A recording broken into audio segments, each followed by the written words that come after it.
Assalamualaikum, berjumpa kita pada tutorial kali ini. Untuk tutorial ini saya akan tunjukkan bagaimana untuk save ke PDF file. Pertama sekali kita pergi ke plot.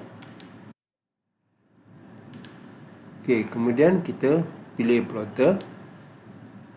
Kita pilih AutoCAD PDF High Quality Print. Kemudian kita pilih paper size. Kita pilih A4. Kita ambil A4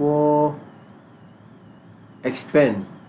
210 kali 297.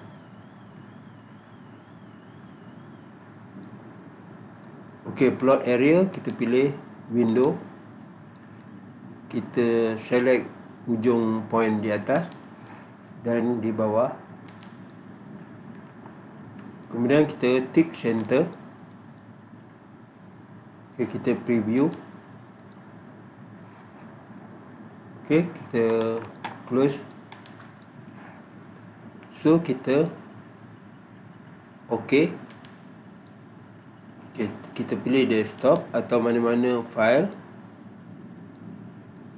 So sekarang ni saya tukar rename kepada tugasan 1.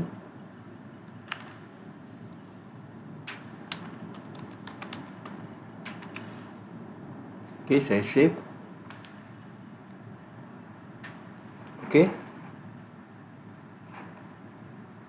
Kita boleh tengok layer.